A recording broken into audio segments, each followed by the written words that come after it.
Now, on another matter, as I've discussed many times here on the floor, powerful natural disasters have recently devastated communities across America. Many are still in need of aid as they struggle to rebuild. My colleagues know all too well the destruction brought states across the Southeast and Gulf Coast and Puerto Rico by a bad hurricane season. Tens of billions of dollars in damage to buildings and infrastructure, and thousands of people left without shelter or access to clean water and electricity. We remember the record wildfires that swept across our western regions, the tornadoes that tore through the Deep South, and the rampant flooding that sunk entire communities across the Midwest and affected many of my fellow Kentuckians as well. We've seen the pain caused by nature's worst.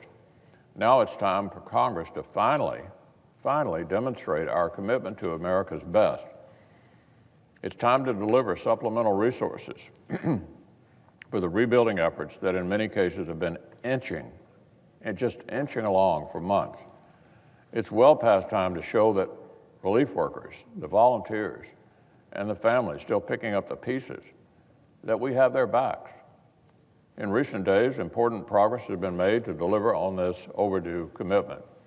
Chairman Shelby, Ranking Member Leahy, and our colleagues on the Appropriations Committee and their counterparts over in the House are continuing their hard work to reach a bipartisan solution that meets the most pressing needs of all of these affected communities.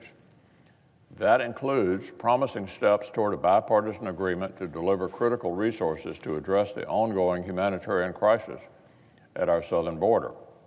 The status quo is completely dysfunctional. So I'm glad the agreement seems to be converging on more resources.